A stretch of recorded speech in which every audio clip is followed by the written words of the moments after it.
Summit में हमें नरेंद्र मोदी नजर आ रहा है, लेकिन पाकिस्तान का कोई वजूद ही नहीं है वहां पर। लोगों को बेवकूफ बनाते हैं और जाओ आईएमएफ से पहले एक अरब डॉलर की भीख तो ले लो।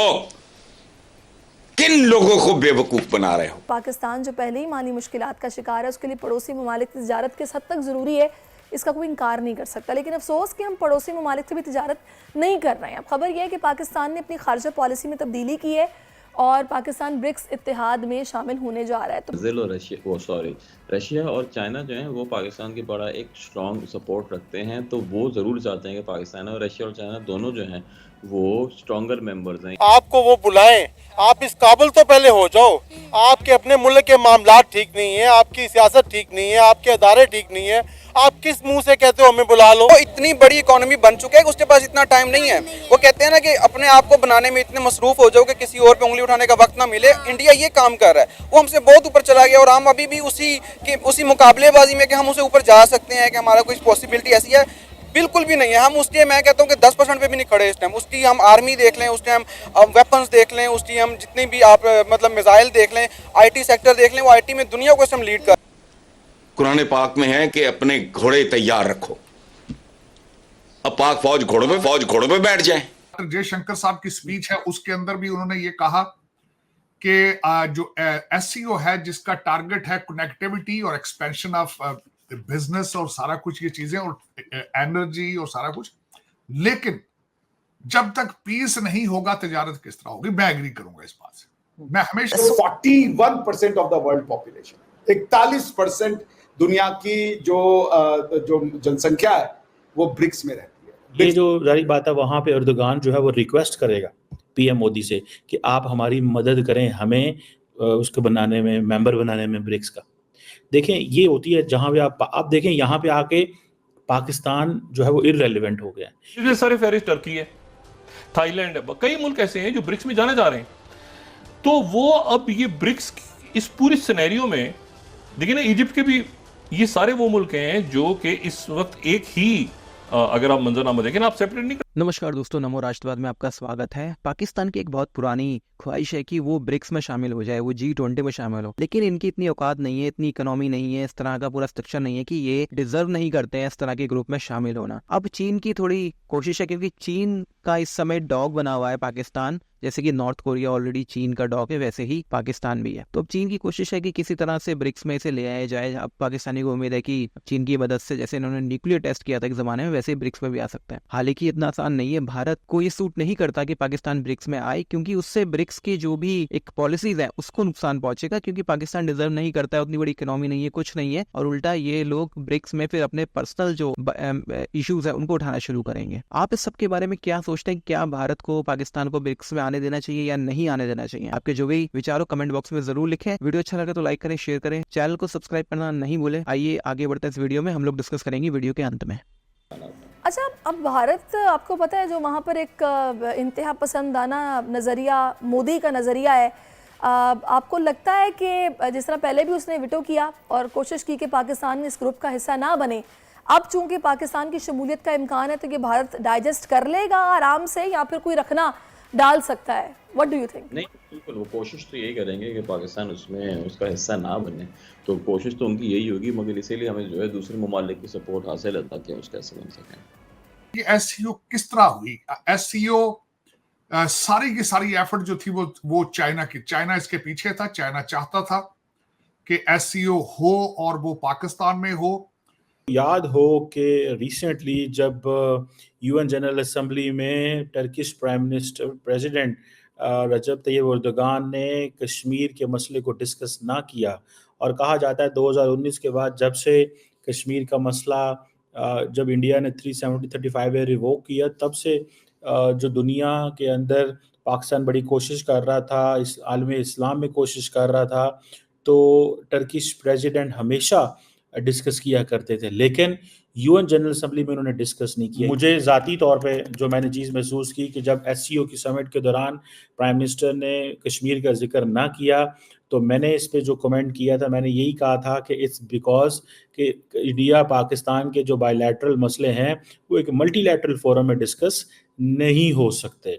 लेकिन अब सुनने में आया है कि पाकिस्तान जो है उसने, कई लोग कहते हैं जी कि हमने गुडविल जेस्चर दिया, कई लोग कहते हैं कि हमने थोड़ा पीछे हट गए, बैक ऑफ कर गए। बहरहाल पाकिस्तान के लिए it's a challenging situation in a sense कि अगर रजब तैयब एर्दोगान जो है वो भी साइलेंट हो जाते हैं तो मेरा ख्याल है यही वजह है कि इंडिया जो है वो समझता है कि वो अब कॉन्फिडेंट है। सो पाकिस्तान ने इस सिचुएशन का फ़ायदा उठाते ये कहा है कि अगर किसी मुल्क ने कश्मीर का जिक्र नहीं किया तो दैट इज़ कोई इससे कोई बहुत बड़ी बात नहीं है, क्योंकि हमेशा जो यूनाइटेड नेशंस है वहाँ पे एक ओआईसी का कॉन्टैक्ट ग्रुप है, वहाँ पे हमेशा जो है मुलाकात होती है और कश्मीर का ज़िक्र होता है। टर्की उसमें पार्टिसिपेट करता है, टर्की हमेशा कश्मीर के मसले को अपहोल्ड करता है और ओआईसी के कॉन्टैक्ट ग्रुप जो कि जम्मू एंड कश्मीर के ऊपर है। तो ये है कि हम हैं कहाँ, हम हैं कौन। दूसरी बात ये है कि ये रहे नाम अल्लाह का, सुपर पावर्स हमेशा रही हैं दुनिया में, रिकॉर्डेड हिस्ट्री में सुपर पावर्स किसी न किसी शक्ल में रही हैं और फिर नहीं रही। आज देखो मिस्र मुसर के दर ईरान भी था कभी सुपर पावर, तो कभी रोम भी था। पाकिस्तान के बाद अगर यूरोप में कहीं भिखारी नजर आते हैं तो वो इटली में नजर आते हैं, वो ज़रा रिस्पेक्टेबल भिखारी हैं, चूँकि वो सुपर पावर रहे हैं, वो यूं नहीं मांगते, वो करतब कुर्तब दिखा के मांग रहे होते हैं। इस दिन सब पाकिस्तानियों को पता चल जाएगा कि इंडिया के क्या हालात है और हमारे क्या हालात हैं। यकीन करें ये खुद मांगेंगे कि हम इंडिया के साथ जाएंगे, दोबारा हिंदुस्तान बने और बड़ा मुल्क बने, ये सब कहेंगे। जब ये लंदन भागते हैं, वो भी काफर का मुल्क है, ठीक है। जब और मुल्कों में जाते हैं, अमेरिका जाते हैं, वो भी काफर का मुल्क है, वहाँ तो शौक से जाते हैं, अपने बीवी बच्चों को छोड़ के जाते हैं। तो फिर ये इंडिया उधर भी जाएंगे। जब इनको पता चलेगा ना इंडिया की करेंसी डॉलर से भी ऊपर चली गई है, तो भाई ये डॉलर से प्यार करने वाले हैं। दुनिया को वाज़िया पता है कि दहशतगर्दी कौन करता है। उनके पास तो ये मतलब एजेंडा ही नहीं है ना इनके दहशतगर्दी के अलावा। वो तो खुद दहशतगर्दी करते हैं, गज़ा में वो कर रहे हैं, लेकिन वो मानते नहीं हैं। और होता क्या है कि यूरोप में कोई कुत्ता भी मर जाए तो हमारे मुसलमान या जो भी हुक्मरान है वो वाहिला मचाया जाता है। और गज़ा में जो हालात हैं पूरी दुनिया को पता है कि दहशतगर्द कौन है, इंडिया है, इसराइल है। हम बार बार ना इंडिया को बीच में लाते हैं कि इंडिया जो है ना उसकी वजह से हमारे साथ मसले हो रहे हैं। असल में ये मसले हमारे अपने वजह से हो रहे हैं और हमारी अपनी कोताहियाँ, अपनी गलतियाँ। हम दुनिया के वर्स्ट तरीन पासपोर्ट्स में शामिल हो चुके हैं और हम किसी भी डोमेन के अंदर, हम जिस भी डोमेन में अगर हम कहीं पे ऊपर जा सकते हैं तो उसके अंदर हमारे पे ऐसे टैक्स लगा दिए जाते हैं, ईज ऑफ डूइंग बिजनेस। और जब तक आप तालीम हासिल नहीं करेंगे, मैं छोड़ दें, चलो इजराइल को नहीं पसंद करना, कहते हैं यहूदियों के साथ नफरत, हालांकि मैं समझता हूँ ये रिलीजियस जंग नहीं है, रियल स्टेट का इशू है। वहां पे जमीन का झगड़ा है, मजहब का कुछ नहीं उसके साथ। अच्छा नहीं पसंद, यार सिंगापुर के प्राइम मिनिस्टर ली की बातें सुन लो, जिसने वहां कानून बनाया था कि जिसका बच्चा स्कूल नहीं जाएगा 1 साल की सजा दूंगा मैं, जेल। बिल्कुल सीख लो, लेकिन नहीं, उससे भी नहीं सीखना, फिर किससे सीखना है? अफगानिस्तान से सीख लो, इस वक्त वहां सुकून है। मजहब कहता था हम मजहबी जुनूनी है। इस वक्त लॉ एंड ऑर्डर वहां ठीक है। इस वक्त चाइना ने खुद स्टेटमेंट दे दी है कि वहां बिजनेस करना हम ज्यादा सेफ समझते हैं। आप क्या हो, आप खुद क्या हो? बिल्कुल, मुसलमान हो, अच्छे पाकिस्तानी हो, अच्छे इंसान हो, क्या हो? डिफाइन तो करो ना।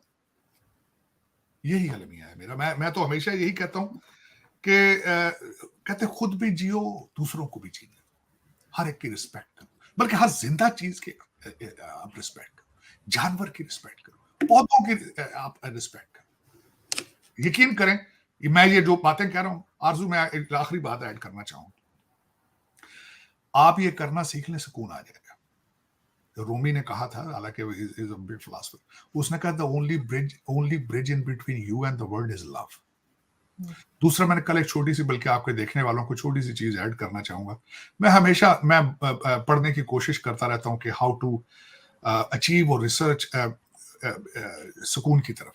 एक छोटी सी आदत किसी ने अगले दिन, उसने कहा जी आप ये जाते हैं, ये लिफाफा फेंक देते हैं, पेन फेंक देते हैं, चीज कोशिश करें फेंके ना। जो चीज रखें तो उसको सलीके से रख दें, फेंकना नहीं, उसको रख दें सलीके से। ये प्रैक्टिस करके देख लें आप, you will feel calmness in yourself. तो दोस्तों वीडियो आपने देख लिया है और पूरी तरह से कोशिश है पाकिस्तान की, और पाकिस्तानी ख्वाब देख रहे हैं ब्रिक्स में शामिल होने का। काफी पुराना ख्वाब है, लगता नहीं है कि इस बार भी पूरा होगा। और अभी जैसे कहा जा रहा है कि रशिया मदद कर रहा है, पर ऐसा नहीं है। और रशिया ने कहा है कि अगर आप होंगे तो हमें खुशी होगी, लेकिन उसका मतलब ये नहीं है कि वो इन्हें आने देंगे। सिर्फ चाइना के अलावा कोई इस बात को सपोर्ट नहीं करेगा कि पाकिस्तान ब्रिक्स में शामिल हो, और भारत तो बिल्कुल भी नहीं। और सबसे पहले यही बात है कि पहले आपको जो टेररिज्म है उसको रोकना होगा, उन इश्यूज को फिक्स करना होगा, उसके बाद ही इकोनॉमी आगे बढ़ सकती है। और जब इकोनॉमी आगे बढ़ेगी तभी कोई मतलब है ब्रिक्स में शामिल होने का भी, अदरवाइज तो कोई इससे कोई फायदा पाकिस्तान को नहीं होगा। आप इस सब के बारे में क्या सोचते हैं कमेंट बॉक्स में जरूर बताइएगा। वीडियो अच्छा लगे तो लाइक करें, शेयर करें, चैनल को सब्सक्राइब करना ना भूलें। मिलते हैं अगले वीडियो में, तब तक के लिए जय श्री राम।